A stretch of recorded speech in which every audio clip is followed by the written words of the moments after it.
नमस्कार, मैं हूं धर्मेंद्र। आप देख रहे हैं ऑनलाइन न्यूज इंडिया। बार बार किसानों की तरफ से सरकार को एक अलार्म बार बार बजाया जाता रहा।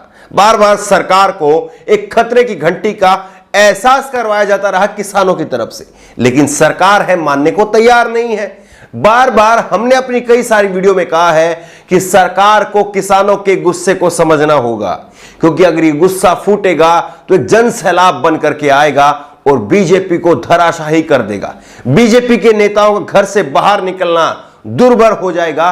कई बार इन बातों का हमने जिक्र किया, लेकिन दुर्भाग्य से आज वो होता हुआ दिखाई दे रहा है। एक वीडियो आपको दिखाते हैं। पंजाब के अंदर बीजेपी के विधायक अरुण नारंग वो एक प्रेस कॉन्फ्रेंस करने के लिए पहुंचे थे। वहां पर किसान पहले से ही जमा थे। किसानों ने बीजेपी का विधायक का पहले विरोध किया, विरोध करके उनके ऊपर स्याही फेंकी। स्याही फेंकने के बाद में वहां पर नारेबाजी भी की, लेकिन ये विधायक किसी तरह से एक दुकान में छुप गए, वहां पर चले गए। उसके बाद में किसानों का जो गुस्सा था, किसानों की जो तादाद थी, वो लगातार बढ़ती रही। जब ये विधायक दोबारा फिर वहां से वापस आते हैं तो उसके बाद में किसानों ने इनके सारे कपड़े फाड़ दिए। अंडरवियर निक्कर तक इनका नहीं छोड़ा। ये वीडियो हम आपको दिखाते हैं। ये वीडियो आप भी देखिए और बीजेपी के तमाम नेताओं को भी देखना चाहिए कि आखिरकार ये हालात क्यों पैदा हुए। आखिरकार ऐसा दिन क्यों आया कि बीजेपी के नेताओं की यह हालत हो गई, और इस हालत के लिए कौन जिम्मेदार है यह भी सोचना चाहिए। यूट्यूब की गाइडलाइन होती है, इसलिए कुछ हिस्सा जो है इसका ब्लर करना पड़ा है, क्योंकि पूरा मेन पार्ट जो है वो भी इनका दिखाई दे रहा है। अंडरवियर जो है वो पूरा फट चुका है, पूरा अलग कर दिया गया है, इसलिए कुछ हिस्सा जो है वो इसका ब्लर करना पड़ रहा है। लेकिन आप ये वीडियो देखिए, किसकी वजह से इतना गुस्सा जो है वो किसानों के अंदर आ गया, ये सबसे बड़ा सवाल है। और दूसरा, एक लाइन में हम ये पूरी तरह से स्पष्ट कर देना चाहते हैं कि हिंसा कभी भी किसी भी चीज का जवाब नहीं हो सकती। हिंसा को कहीं से भी किसी भी तरीके से जायज नहीं ठहराया जा सकता।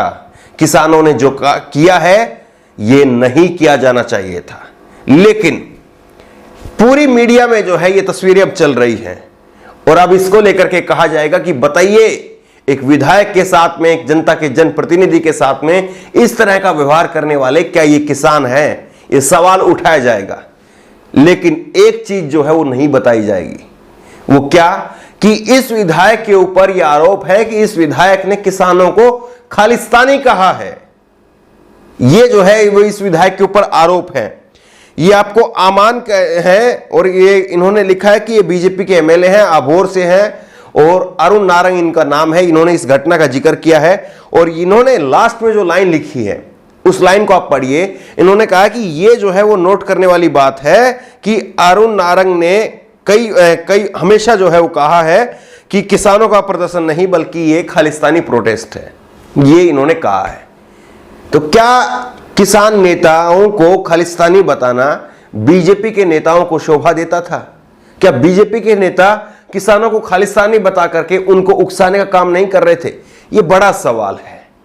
लेकिन जिस तरह से किसानों की यह हालत हुई है, इसको लेकर के खुद बीजेपी के नेता पहले से ही अलार्म की घंटी जो है बजा रहे थे, अपने आला कमान को सुना रहे थे, लेकिन आला कमान ने कानों में रुई डाल ली और बैठे रहे। आपको एक वीडियो सुनाते हैं, पहले भी हमने आपको सुनाया है। जेजेपी के विधायक हैं हरियाणा के।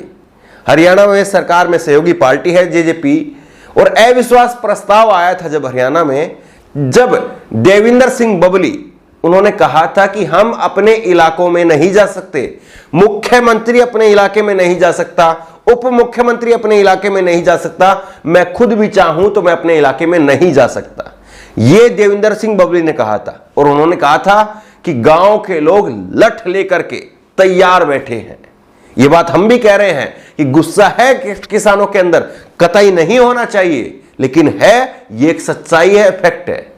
तब उन्होंने कहा था कि हमें अगर गांव में जाना है तो हमें सर पर लोहे का हेलमेट पहनना पड़ेगा और कपड़े तन पर हम पहनेंगे वो कपड़े भी लोहे के होंगे।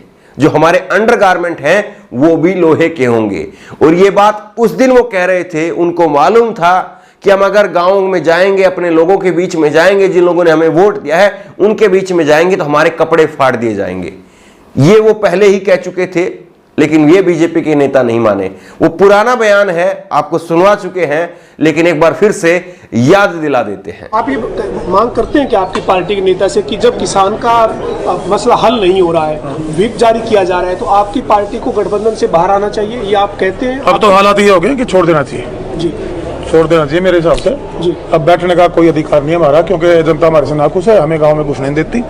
और मैं तो कैमरे के माध्यम से कहना चाहता हूँ, मुख्यमंत्री जी का प्रोग्राम करवा लीजिए, मैं मान जाऊंगा। डिप्टी सीएम अपने जाके रैली करके उचाना में दिखा दीजिए। मेरा और कोई विधायक हमें खुद जी ना ना मतलब भी नहीं, डंडा गले कुटेंगे जी, लट ले बैठे। हाँ, हेलमेट लोहे के और ये गारमेंट अंडर गारमेंट सारे लोहे के बनवाने पड़ेंगे, जो जब जाकर खासतौर से जेजेपी के विधायक हम तब बच पाएंगे। इतना कुछ हो जाने के बाद में भी मोदी सरकार मानने को तैयार नहीं है। सरकार में बड़े बड़े मंत्री वो कह चुके हैं मोदी सरकार को, अंदर खाने सब लोग कह चुके हैं कि आपको एक कानून रद्द करने पड़ेंगे, लेकिन सरकार है कि मानने को तैयार नहीं है। और आपको याद होगा कि सत्यपाल मलिक, मेघालय के गवर्नर, उन्होंने खुद कही है ये बात कि मैंने मोदी जी को इस बारे में खूब समझाया, लेकिन वो मानने के लिए तैयार नहीं है। उसके बाद में उन्होंने दिल्ली के अंदर एक बड़े पत्रकार जो मोदी के चहेते हैं, उनके दोस्त हैं, उनको कहा कि आप समझाइए, ये जो कर रहे हैं ये गलत कर रहे हैं, इसका परिणाम जो है वो घातक होगा। ये सत्यपाल मलिक ने कहा, लेकिन आप बताइए उसके बावजूद जो है वो मोदी सरकार मानने के लिए तैयार नहीं है। किसान अपने गांवों में बोर्ड लगा रहे हैं कि हमारे गांव में बीजेपी के नेताओं को घुसना मना है, लेकिन उसके बावजूद मोदी सरकार मानने के लिए तैयार नहीं है। तो फिर आप बताइए कि जो ये गुस्सा जिसको उकसाया जा रहा है, बार बार जो दिखाया जा रहा है कि हम आपकी बात नहीं मानेंगे, आपकी वैल्यू हमारे लिए कुछ नहीं है, आप भले ही लाखों की संख्या में आ जाएं, करोड़ों की संख्या में आ जाएं, कितने ही दिन प्रोटेस्ट चले, 4 महीने से ऊपर हो गया है, लेकिन अभी तक सरकार नहीं मान रही। तो क्या फिर इस जो ये घटना हुई है, इस घटना के लिए केवल किसानों को दोषी ठहराया जाना चाहिए? यह सरकार से भी सवाल पूछा जाना चाहिए कि बार बार किसानों की मांगों को नजरअंदाज करना, उनको बैठकों में बुला करके जो है किस तरह से उनको बार बार अगली तारीखें दे देना। और अब अहमदाबाद के अंदर आपने देखा कि किसान नेता यदुवीर सिंह को प्रेस कॉन्फ्रेंस के अंदर से गिरफ्तार कर लिया जाना, कि ये सारे काम जो है वो किसानों के उकसावे वाले नहीं है। अगर हम किसानों को गलत कह सकते हैं, अगर हम डंके की चोट पर ये कह रहे हैं कि हिंसा को जायज नहीं ठहराया जा सकता, तो क्या हम डंके की चोट पर या मीडिया डंके की चोट पर यह नहीं कह सकती कि किसान जो इतने लंबे समय से बैठे हैं तो उनका वहां पर बैठना यह मोदी सरकार का उकसावा है? मोदी सरकार उन किसानों को उकसा रही है कुछ गलत करने के लिए। इसमें सीधे सीधे मोदी सरकार जिम्मेदार क्यों नहीं है, यह उनको जवाब देना चाहिए। बहरहाल एक बार फिर से कहेंगे, किसानों ने जो कुछ किया है इससे किसान आंदोलन कमजोर होगा। विरोध प्रदर्शन करने के लिए लोकतंत्र में और भी बहुत सारे तरीके हैं, किसानों को वो तरीके अपनाने चाहिए, लेकिन ये जो कुछ हुआ है इसमें केवल किसान दोषी नहीं है, हम इस बात को डंके की चोट पर कहते हैं। इस खबर को लेकर के, इस वीडियो को लेकर के आपकी जो भी राय हो नीचे कमेंट बॉक्स में अपनी राय जरूर दें, और इसी तरह की तमाम खबरों के लिए ऑनलाइन न्यूज इंडिया को सब्सक्राइब करें। धन्यवाद। इस खबर को अभी लाइक करें, शेयर करें, अभी चैनल को सब्सक्राइब करें और घंटी जरूर दबाएं।